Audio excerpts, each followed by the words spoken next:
Bonjour à tout le monde, bonjour à tous mes abonnés. Moi, c'est votre frère, Célino Boacha. Aujourd'hui, nous allons parler sur la descente aux enfers dans le christianisme. Le Christ ayant laissé son souffle et comme l'heure du Shabbat approchait, les premières étoiles annonçant la première heure du samedi étant sur le point d'apparaître, un homme riche d'Arimathie nommé Joseph, disciple de Jésus et ami de Pilate, alla demander à ce dernier, donc à Pilate, l'autorisation d'emporter le corps de Jésus. Pilate ayant ordonné qu'on le lui remit, Joseph prit le corps, l'enveloppa d'un linceul blanc et le déposa dans le sépulcre neuf qu'il avait fait tailler dans la pierre pour lui-même et qui se trouvait dans un jardin. Les étoiles du Shabbat commençaient à briller. Ayant roulé une grosse pierre à l'entrée du sépulcre, il s'en alla. Il y avait là Marie-Madeleine, Marie, mère de Jacques et de Joseph, et la mère des fils de Zébédée. Les prêtres et les pharisiens allèrent demander à Pilate l'autorisation de garder le sépulcre afin d'éviter que le corps soit enlevé par les disciples et que ceux-ci prétendent alors que Jésus avait enlevé par les disciples et que ceux-ci prétendent alors que Jésus avait ressuscité au bout de 3 jours. L'autorisation leur ayant été donnée, les prêtres firent sceller les tombeaux et placèrent les gardes dans le jardin. 2 nuits et 1 jour plus tard, à l'aube du premier jour de la semaine, c'est-à-dire le dimanche à 6 heures, la tombe où le corps du crucifié avait été déposé fut trouvée vide. Entre-temps, Jésus était descendu aux enfers.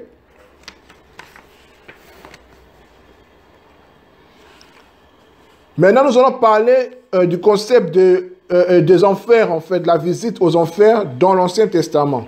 Parce que comme je l'ai dit au début, là nous parlons de la descente aux enfers dans le christianisme. Comme pour chaque séquence du Nouveau Testament, la descente aux enfers de Jésus s'appuie sur des passages de l'Ancien Testament. Parce que le Nouveau Testament, c'est juste l'accomplissement de l'Ancien Testament. Prenons l'exemple de Jonas. Jonas, qui est une typologie de Jésus dans l'Ancien Testament, était dans les entrailles d'une poisson, donc la baleine selon la tradition.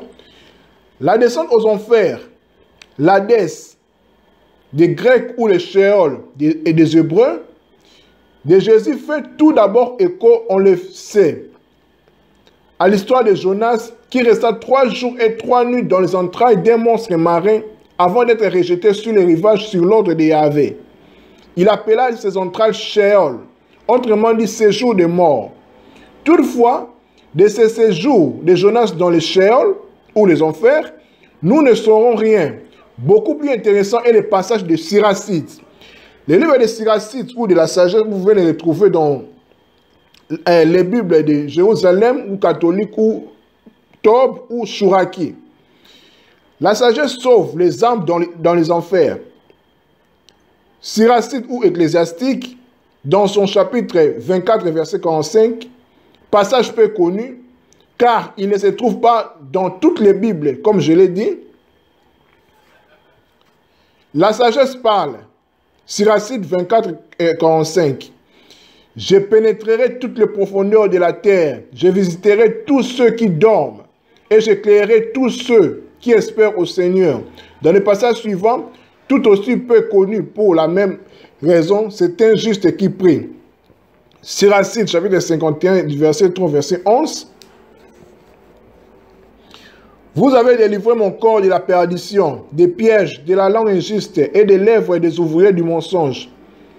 Et en face de mes adversaires, vous vous êtes fait mon défenseur.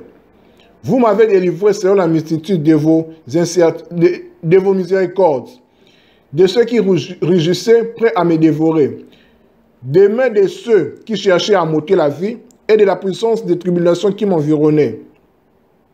De la violence de la flamme qui m'entourait et au milieu du feu, je n'ai point senti la chaleur. De la profondeur des entrailles de l'enfer, de la langue souillée et des paroles de mensonge, du roi inique et de la langue injuste. Mon âme louera le Seigneur jusqu'à la mort, car ma vie était sur le point de tomber au plus profond de l'enfer. Ils m'ont environné de toutes parts.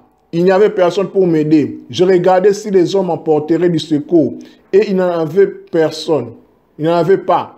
Alors je me suis souvenu de votre miséricorde, Seigneur, de ce que vous avez fait depuis le commencement du monde. Car vous tirez du péril ceux qui vous entendent, Seigneur, et vous les délivrez des mains des nations. Maintenant, nous allons voir le concept de la visite de Jésus-Christ dans les enfers, dans le Nouveau Testament. La descente de la lumière du Père dans l'évangile apocryphe de Nicodème. Ça peut surprendre beaucoup de gens, mais ça a été ôté en fait par l'Église, par les compléteurs de la Bible. L'évangile de Nicodème. La visite de Jésus dans les enfers est décrite dans l'évangile apocryphe de Nicodème, que je signale est un évangile apocryphe du 4e siècle qui eut un grand succès. Il fut appelé jusqu'au 13e siècle Ars de Pilate. Nous lisons, il y est dit que la description de l'enfer fut rapportée par deux frères, Carinus et Lucius, fils du vieillard Siméon. Siméon, c'est celui dans Luc, chapitre 1, verset 25 à 32, qui était un homme juste et craignant Dieu, et l'Esprit Saint était sur lui. Il lui avait révélé qu'il ne mourrait pas avant d'avoir vu le Christ. Donc vous pouvez le lire dans Luc, chapitre 1, verset 25 à 32. Je continue avec le passage de l'évangile de Nicodème. Ayant ressuscité en même temps que Jésus, il s'était apparu à Nicodème, à Caïphe, à Joseph et à Gamaliel. Et leur en avait fait les récits. Ils avaient rencontré dans les enfers Adam, Isaïe, Siméon, leur père, Jean le Baptiste, David et bien d'autres. Nous étions avec tous nos pères. Là, ce sont les fils de Siméon qui parlent, donc Carinus et Lucius. Les patriarches placés au fond des ténèbres, quand tout à coup surgit une lumière qui avait l'éclat doré du soleil et une couleur du pourpre royal, nous illumina aussitôt Adam, le père du genre humain, a tressailli en disant, c'est la lumière éternelle qui a promis de nous envoyer une lumière qui lui est coéternelle. Isaïe s'écria, c'est la lumière du Père, le Fils de Dieu. Comme je l'ai prédit en ces termes, alors que j'étais vivant sur la terre, le peuple qui marchait dans les ténèbres a vu la grande lumière. Alors survint notre Père Siméon, qui dit en tressaillant de joie, glorifiez le Seigneur, car c'est moi qui ai reçu dans mes mains au temple le Christ, nouvellement né, et qui est dit, sous l'influence de l'Esprit Saint, maintenant mes yeux ont vu votre salut que vous avez envoyé, vous l'avez préparé à la face de tout le peuple. Après Siméon survint un habitant du désert et comme nous, lui demandions qui il était. Il dit, je suis Jean. J'ai baptisé Jésus-Christ, j'ai marché devant les faces du Seigneur pour lui préparer ses voies et je l'ai montré du doigt en disant, voici l'agneau de Dieu, voici celui qui efface les péchés du monde. Je suis descendu vous annoncer que le Christ va venir en instant nous visiter. C'est après un long dialogue entre Satan, l'adversaire, l'ange qui a reçu la permission de parcourir la terre et d'éprouver les serviteurs de Dieu, et les princes des enfers, que les portes des reins s'ouvrent et laissent passer le Seigneur. Et comme tous les saints tressaillaient de joie, voilà que Satan, prince et chef de la mort, dit au prince des enfers, je m'apprête à prendre Jésus de Nazareth lui-même, qui est glorifié d'être fils de Dieu et qui est un homme craignant la mort, et disant, mon âme est triste jusqu'à la mort, et me causant plusieurs maux et à plusieurs autres, que j'ai rendu aveugle et boiteux, et que de plus, j'ai tourmenté par différents démons. Il les a guéris d'une parole, et il vous a enlevé les morts que je vous ai emmenés. La réponse du prince des enfers, qui curieusement dans ces textes n'est pas Satan, est édifiante. Quel est ce prince si puissant puisqu'il est un homme craignant la mort? Car tous les puissants de la terre sont tenus assujettis par ma puissance. Après que vous les avez emmenés assujettis par votre force, si donc il est puissant dans son humanité, je vous dis, véritablement, il est tout puissant dans sa divinité et personne ne peut résister à son pouvoir. Et lorsqu'il dit qu'il craint la mort, il veut vous tromper. Et malheur à vous sera dans le siècle éternel, Quel est donc ce Jésus de Nazareth qui, par sa parole, m'a arraché les morts sans prière? Ce peut-être est lui qui m'a arraché, a rendu à la vie par son pouvoir Lazare, mort depuis 4 jours, sentant mauvais et dissous, que je le tenais mort, ne me l'amenez donc point. Car tous ceux que je retiens ici enfermés en prison sous l'incrédulité et enchaînés, par les liens de leur péché, il les dégagera et les conduira à la vie éternelle de sa divinité. Comme il disait ces mots, on a entendu une voix comme le tonnerre et un bruit comme un orage. Prince, levez vos portes, et portes éternelles, élevez-vous, et le roi de gloire entrera. Les princes du Tartare renvoient alors Satan et fait fermer les portes des reins et pousser les verrous de fer. Mais les saints criaient, ouvrez vos portes afin que le roi de gloire entre. Et Isaïe rappelle qu'il avait prédit la délivrance de la mort. Il fera disparaître pour toujours la mort. Vous pouvez le lire dans Isaïe 25, 8. Qui est le roi de gloire? Dit le prince, le Seigneur du ciel et de la terre, répond David. C'est dans Psaume 24, je pense. Les portes des reins s'ouvrent et le Seigneur de majesté survient en forme d'homme. Il éclaire des ténèbres éternelles, rompt les liens indissolubles et visite ceux qui étaient assis dans les profondes ténèbres des crimes et dans l'ombre de la mort de péché. Le Seigneur étend la main, prend Adam par sa droite et s'élance des enfers, suivi de tous les saints, puis il les confie à l'archange Michel, qui les introduit dans le paradis. Là, il rencontre 2 hommes, anciens des jours, Enoch, qui avait été directement transporté au paradis, et Élie, qui avait été transporté sur un char de feu. Ils y trouvèrent aussi les bons larrons, dont celui qui était à la croix avec Jésus, celui qui avait dit à Jésus, souvenez-vous de moi, Seigneur, quand vous serez venu dans votre royaume, et à qui Jésus, en retour, donna le signe de la croix, qui lui permit d'entrer au paradis. Maintenant, nous allons parler des enfers dans le Nouveau Testament canonique, dont, quand on dit canonique, nous voyons nos Bibles, en fait.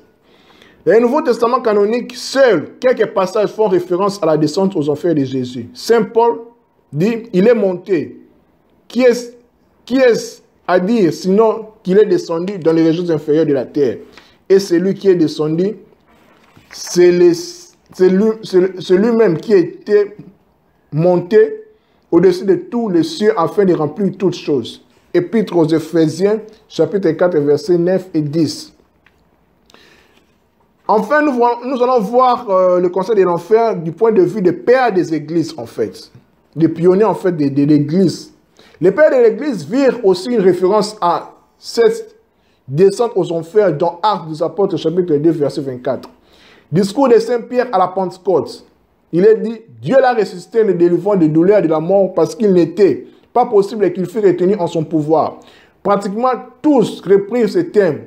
Un des premiers à l'affirmer fut Ignace d'Antioche, qui est un des pères des églises, qui a vécu vers 35 et 107 après Jésus-Christ. Dans sa lettre aux Magnésiens, il affirme que les prophètes entendaient le Christ comme leur docteur, qu'il vint à eux et les ressuscita.